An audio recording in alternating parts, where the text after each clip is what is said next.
lazima yawe magumu kama wewe mwenyewe hutaki kutoka kwenye nafsi yako kukubali kwamba mimi natakiwa nibadilike. Kama unaendelea kuendekeza hayo malimbuko ya dunia kwa maana ya tamaa mbalimbali, au kwa sababu tu wengine wanafanya moja mbili tatu na wewe ukasema na mimi nataka niwe kama yule, unakuwa sasa huishi maisha yako, unaishi maisha ya yule, na hilo litakusumbua na siku zote utalalamika kwamba maisha ni magumu. Maisha lazima yawe magumu kwa sababu unaishi maisha ambayo sio ya kwako, kwa sababu kila nafsi imekuja hapa ikauvaa mwili kwa kazi maalum, kwa maisha fulani, kwa kufata utaratibu fulani, kwa kufata njia fulani.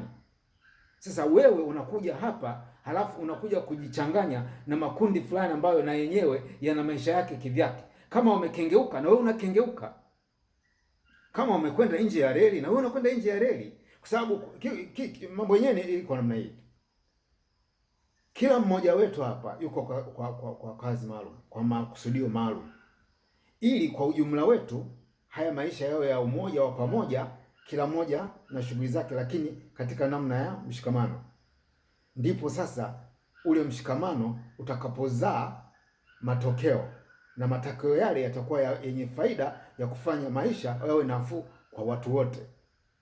Sasa hebu nichanganue hapo kidogo kwamba wewe una kipaji hiki na huyu ana kipaji tofauti na wewe, na yule mko tofauti. Sasa mkifanya kazi kwa pamoja, au mkiwa na moyo wa kutaka kupendana na kukaa kwa pamoja, yani kushughulika kwa pamoja ili kupata matokeo ya pamoja, lazima maisha yatakuwa ni mazuri, yani yatakuwa hayana ukakasi, maisha yatakuwa na unafuu na pengine baadaye kuwa bora zaidi. Lakini kinyume chake, tumekuja hapa alafu tumeingia mawenge kichwani, yani kile kichwa sasa kinapokea makelele ya unajua leo kutakuwa na timu ya mpira itakuwa inacheza, na wewe unasema lazima nikaangalie mpira. Lazima ukaangalie mpira? Hela mfukoni nayo huna. Sasa unakwenda kuangalia mpira namna gani?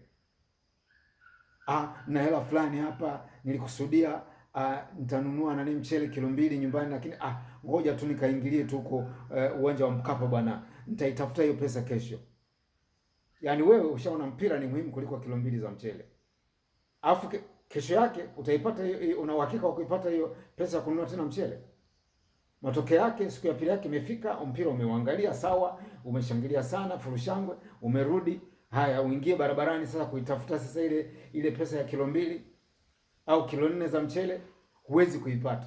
Matokeo yako unategemea kitu gani? Nyumbani unapeleka nini? Amna cha kupeleka. Je, hujaingiza matatizo hapo nyumbani? Hujaikabilibisha dhiki ndani ya nyumba yako na familia yako? Umefanya hivyo. Je, haya mambo yanafanyika mara ngapi? Sasa angalia na vitu vingine vya ovyo ovyo ambavyo unatumia pesa katika namna ambayo hazina faida yoyote. Kila mmoja aanze kujichunguza na kuangalia hilo swala kwamba je, katika matumizi yangu ya pesa, katika kipato ninachokitafuta, pesa ngapi naitumia kwa manufaa yenye maana kunisaidia mimi na familia yangu?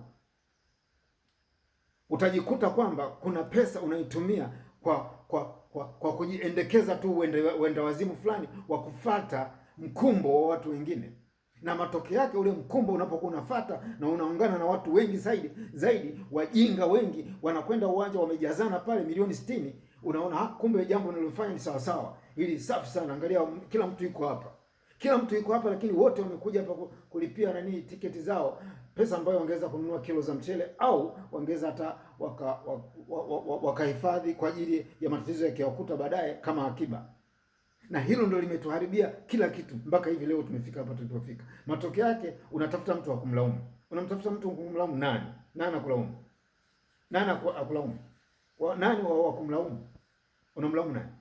Serikali. Serikali ndio inalaumu. Serikali na yeye serikali ni watu. Na wale na wenyewe wanaajiriwa tu wale. Na wenyewe wanatafuta kipato. Na wale na wenyewe wana uhovyo wao katika matumizi yao ya kipato. Na wakiharibu sana kwa sababu wako kwenye hatua fulani, hata akiingia kwenye mpira, yeye ana uhakika kesho atakuja, ataitafuta hiyo pesa, ataendelea na maisha na watoto hawezi kulala na njaa. na kesho na kesho kutwa atapiga propaganda huko, ataingia tena madarakani, ataendelea na kazi. Wewe unaendelea kulalamika. Unalalamika kitu gani? Mwache yule, achana na yule. Angalia kwanza wewe, serikali yako wewe, je, unaimudu? Au unataka kulaumu tu watu walioko serikalini katika hiyo serikali, hizo serikali zilizoko huko duniani? Je, hiyo serikali ulionayo wewe umeisimamia? Je, unaitendea haki? Sasa kwa nini unalaumu serikali? Kwa nini usianze kujilaumu wewe? Hujui kama wewe ndio mchango wenyewe wa kuifanya serikali ifanye kazi?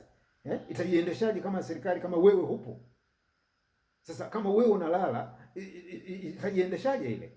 Kama unachezea pesa, itaendeshwaje ile? Kesho na kesho kutwa wewe umeharibu pesa ambayo ungeiweka kidogo kidogo pembeni kawa mtaji, na ule mtaji baadaye ukafungua biashara, na ile biashara ikawa ina makato ya kukatwa wewe, kodi ya nani ya kuwapelekea watu wana TRA. Alafu TRA ndio pesa ile ndio inakwenda hazina, na hiyo ndio hiyo pesa ndio inaendesha nani, inaendesha serikali. Alafu wewe umechezea ule mtaji wa biashara eti kwa sababu tu umeona wenzio kwa mkumbo wanakwenda kusherehekea huko uwanja wa Mkapa, kuna mechi inaendelea huko, sijui ya Simba na Yanga au nani kwa mfano. Jamani, hivi ndio vitu ambavyo vimefika mahali vimetukwamisha mpaka tumefikia hapa tulipofika. Sasa unapokuwa umeharibu huu uchumi wa kawaida katika namna ya kawaida, achana na mambo ya kiroho.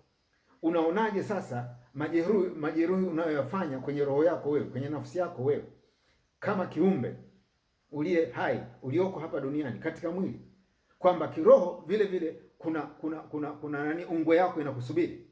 Je, na kwenye upande wa kiroho, je, umepiga hatua kiasi gani?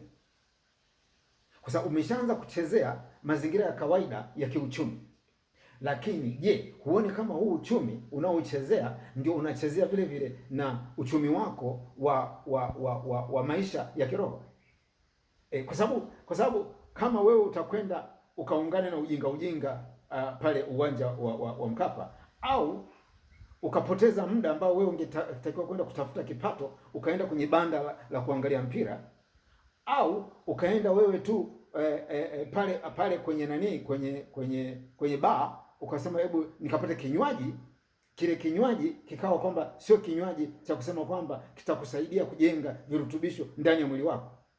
Halafu matokeo yake sasa kidogo kidogo unajenga mazoea, halafu baadaye kile kitu unachokinywa kama ni pombe au hata kama ni soda, kusema na soda na zenyewe zimeweka masukari kibao ambayo yana makemikali ambayo hayawezi kusaidia kuweka virutubisho vya ndani ya mwili. Je, umeshafikiria kwamba umeshafika mahali ukajiuliza, je, baina ya pombe na chakula kipi ni muhimu?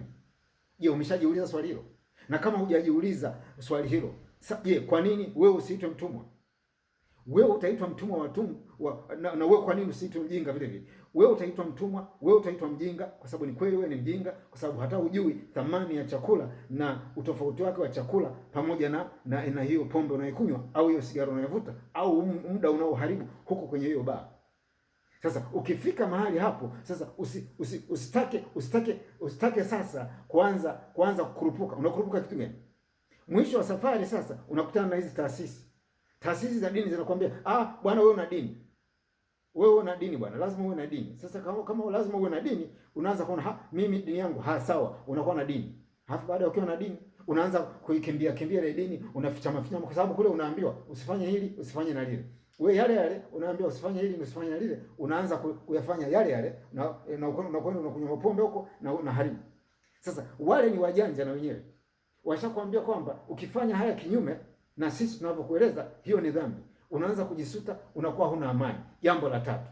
Kwa hiyo jambo la kwanza, wewe mwenyewe umejipagika kwenye uchumi, umeharibu.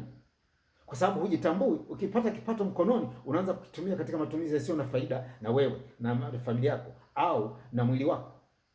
2, unapoteza muda ambao wewe badala ya kukaa na kutafakari mambo yenye maana au kutumia ule muda kwa ajili ya kufanya shughuli za kupatia wewe kipato, unakwenda unalema tu mahali uwanja wa Mkapa au uwanja fulani wa mpira au banda fulani la mpira au katika baa, na huko kwenye baa ukifika unanunua mavitu ambayo yanaharibu mwili wako. Mambo matatu tayari. Jambo la nne linakuwa sasa, huku unajisuta ndani kwamba mimi nina dini, halafu ile dini nakataa mambo yote ninayofanya, halafu inaonekana wewe una dhambi, halafu kule wamekuambia kwamba wewe ukishakuwa na dhambi, wewe ujue siku ya mwisho ukifa unakwenda kwenye moto, utaungua moto milele. Jamani, ukishafika hapo wewe ni binadamu au umebakia sasa na woga unaelea hewani? Mambo yote unaona magumu. Mambo yote yanakuwa magumu. Yameshakuwa manne hapa. Mambo yote manne yanakututika, yanakuweka mahali unakuwa sasa mtumwa. Mtumwa kamili, kwamba umefungwa hivi. Kitu ambacho kwa kweli sicho kabisa katika utaratibu uliopangwa na mbingu kuu au anga mtambuka, kwa maana ya Mungu wa kweli, kwamba wewe uje ujivirige katika mazingira ya namna hiyo. Kwa sababu lengo alikuwa kuja hapa ujivirige wewe katika namna hiyo. Sasa ndugu zangu, kujitambua ambako nilieleza kwenye video nyingine ni kwa namna hiyo, kwamba vitu vya hovyo hovyo kama hivyo uwe macho kuviona na kuvikwepa, na unapokuwa umevikwepa sasa, ndio hapo sasa unapokuwa umeushinda ulimwengu. Kwa sababu ulimwengu na vitu hivyo nilivyoeleza na vingine viko vingi, nafikiri kila mmoja anaelewa. Yako mambo mengi sana yanafanana nayo, niliweka mfano. Kwa hiyo ukiweza kuachana nayo, potelea mbali. Utaambiwa mshamba, utaambiwa mjinga, utaambiwa unajitenga sana, unajifanya unajidai sana. Kubaliana na hilo, ni afadhali hilo, kwa sababu mwisho wa safari wewe unajua matokeo yake ni nini. Wao hawajui, na pengine wanajua, ila hawataki ufikie yale matokeo mazuri. Elewa hilo jambo vile vile, kwa sababu tupo hapa kutegeana. Yule aliyekwama zaidi anataka na yule alianza kukwama akwame zaidi kama yeye. Kwa hiyo lazima uwe mwangalifu. Uwe mwangalifu na kujitambua katika kutumia sasa utashi wako, kwamba huu utashi niliopewa ni zawadi. Mimi huu ndio uwezo wenyewe wa uungu. Sitakiwi ni uchezee. Natakiwa nitulie ili niweze kutafakari namna ya kuondoka kila hatua napiga katika maisha, katika namna ya faida, sio namna ya hasara. Kwa hiyo wewe sasa unakuwa mfano wa watu wengine kuiga, kwa sababu wanaanza kuona kwamba kuna manufaa unayoyapata. Lakini kama unakuwa watu wengi ambao wanaweka hasara, ina maana wanakuwa mfano wa watu wengi kuiga zile hasara. Kwa hiyo mwisho wa safari unakuta jamii nzima imeingia kwenye kufanya mambo yenye hasara, na ndipo hapa tulipofika. Dunia sasa yote imetekwa katika mazingira ya kwamba ya kila wanachokifanya katika maisha yao ya kila siku ni ya hasara. Sasa hiyo ndio tofauti na mtu anayejitambua na mtu asiyejitambua. Amka sasa, uanze kujitambua. Usiende katika mwendo wa kufuata mkurulo wa watu wengine. Wewe nenda katika msingi ambao una faida kwa maisha yako, ili uwe mfano wa kuigwa, ili kundi la watu wanaokwenda katika hatua na kufuata taratibu za faida ya maisha wawe wengi, ili mfano uwe mkubwa zaidi, ili watu wengi zaidi wauige mfano wa namna hiyo, ili tuachane na kulemaa na huo mfano wa watu wanaokwenda katika maisha ambao wanaendekeza hasara, yani matokeo yenye hasara katika maisha ya kila siku. Kwa hiyo nadhani tumeshaanza kukubaliana kwa hilo, kwamba sisi ndio tunatakiwa tuanze kujinyoshea kidole kwamba sisi ndio wa kulaumiwa. Tujilaumu wenyewe kabla hatujamlaumu mtu mwingine. Asanteni sana kwa kunisikiliza.